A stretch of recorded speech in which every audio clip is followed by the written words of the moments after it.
iFILM, London.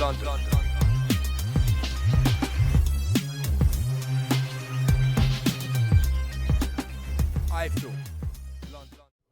This is Coogan Cassius for iFILM London. We're at the Liverpool Hilton here, ahead of Rocky and the Prizefighters live on Sky Sports this Saturday at the Olympia. With me I've got promoter and, well, I don't know what else you are. Eddie Hearn of Matchroom Sport. How are you, Eddie? I'm very well. I'm just the promoter.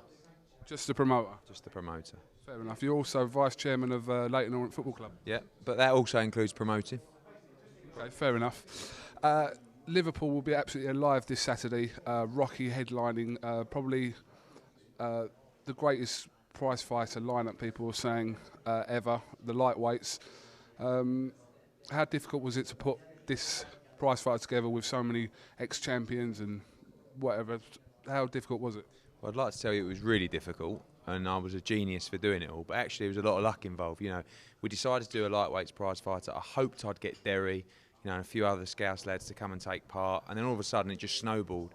Derry, Gary Sykes, Anthony Croller, you know, now Flanagan, Coyle, all these are great unbeaten fighters as well. So just really a lot of luck. Everybody just thought, you know what, I'm going to step up and take my chance.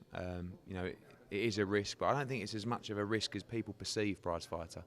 You know, but the rewards are just fantastic. You know, you go and win this and you're going to be fighting for the British, European, maybe Gavin Rees, maybe Ricky Burns. You know, these are the kind of level fights that you project yourself to. So go in there, you know, and become a hero. You know, do it for the fans, do it for yourself, and go and have some fun. I think that's what prize fighter's all about. All these 8 lads, you know, they really like each other's company, having a bit of banter. But at the end of the day, there's 32 grand up for grabs and probably a shot for the European title. So, you know, they all want it bad.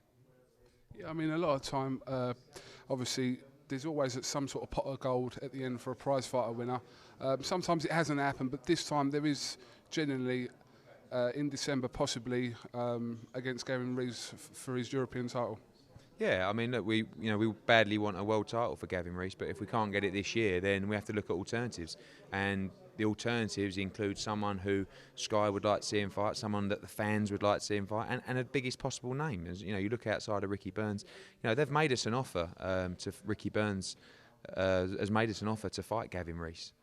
We'd love that fight. It's a horrendous offer with options and all kinds of other stuff, but you know, if we can't get that and we go and try and look for a bigger fight at world levels, then that's where we want to be. If we don't, then the winner of this is a perfect opportunity for us to fight a big name and someone that's, you know, just proved themselves in a big tournament like this. Why can't we see more fights involving your stable and Frank Warren's stable? This is no different, you know, to boxing 15, 20 years ago. There's always going to be politics.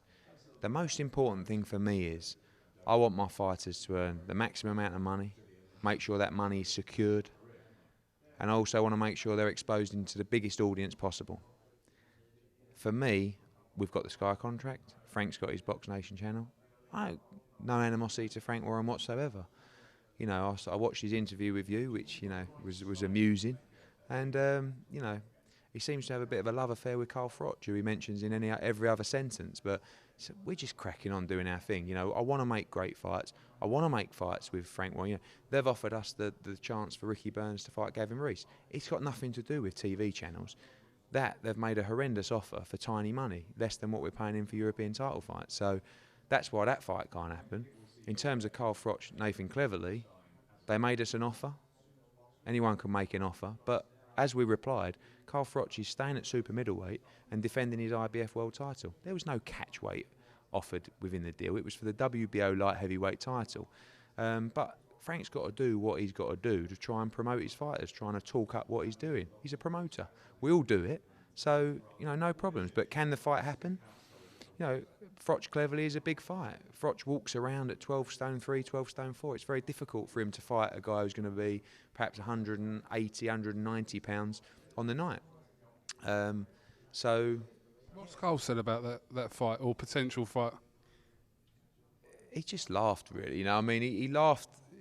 It was quite funny because it was everyone who knows the business could see what Frank was trying to do. I'm not saying that he doesn't want the fight or he doesn't think his man can win, but the fact is he knew that, one, because of our obligations to Lucian Butte. One, because of our weight, that the fight would never happen. And for £1 million a fight, he's living on a different planet. You know, he's a dinosaur. And you know, I've seen him in interviews recently saying, "Why would I sit down and talk to Eddie Hearn? I've been in this business for years and years and years." He may know more about boxing than me, but I guarantee I know more about new age promoting than him, and how to promote a show, how to get the fans excited, how to build an atmosphere, and give fans of today, of this modern age, what they want. But again, I'm not here to slag anyone off. I'm just doing my thing.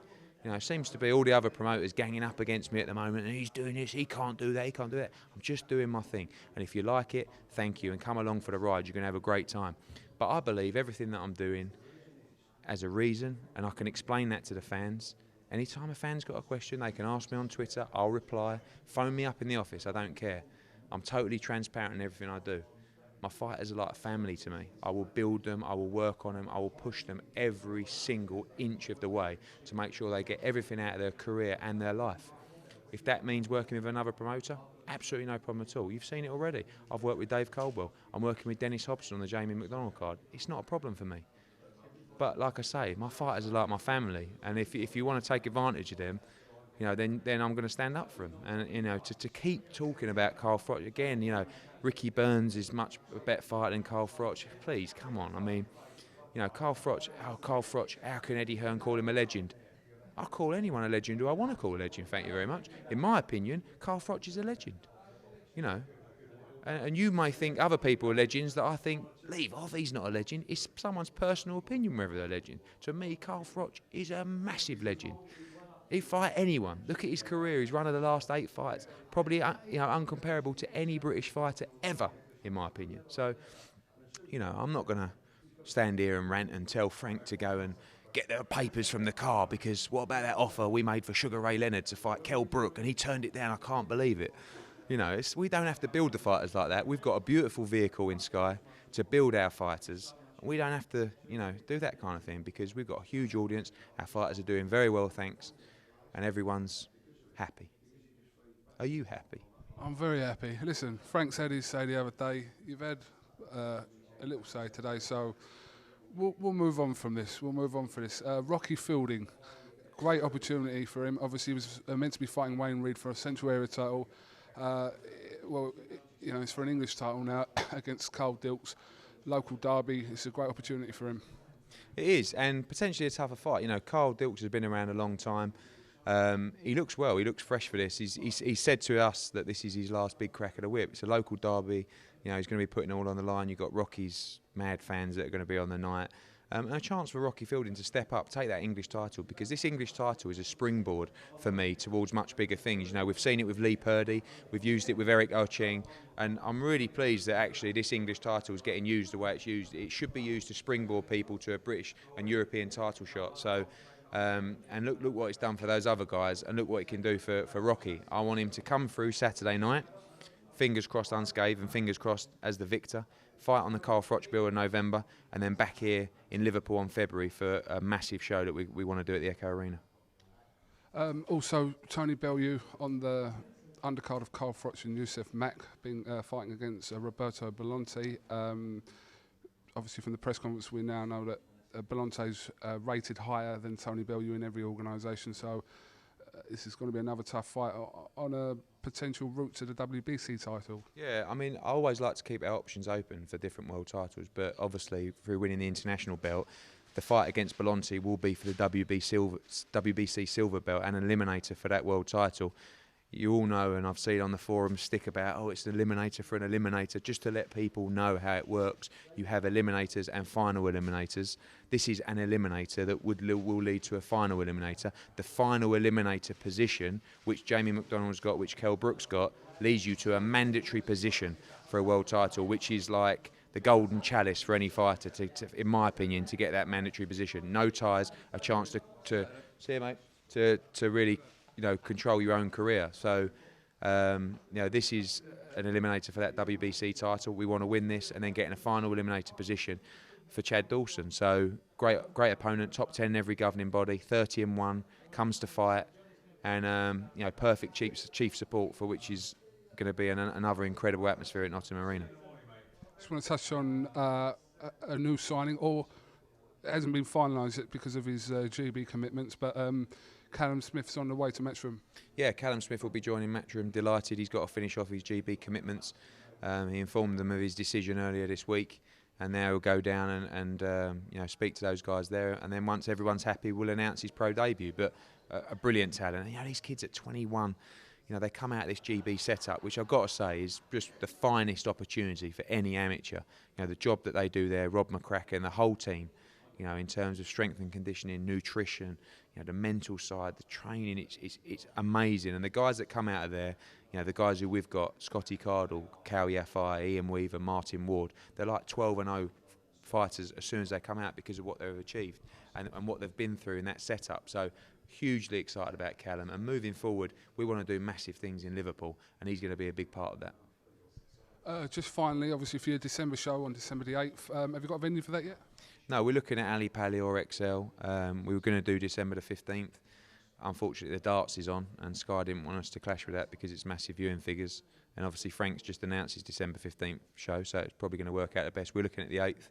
We're looking at Gavin Rees. We're looking at Lee Purdy v Carson Jones. We're looking at Darren Barker, John Ryder, Eric Ocheng, the returner Cat Danny Connor against Chris Evangelou, which is a great fight, and all the other lads out. So, you know, things are great at the moment. Just want to keep cracking on, keep producing great shows, great atmospheres, and just trying to ensure that everybody leaves the arena with a smile on their face. You know, it's so important these days when it's tough for people to come out and spend a load of quid on a load of money on travel and tickets and stuff like that, that people leave the arena and say, do you know what, I got value for money there, that was a great card.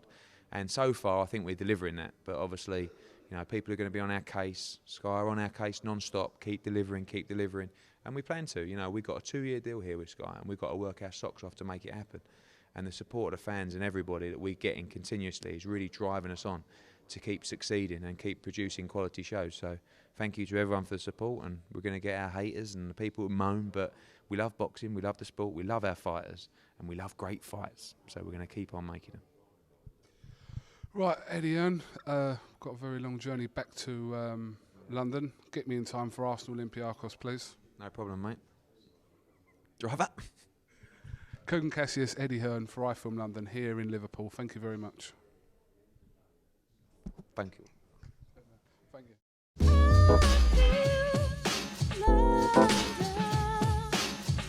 Love.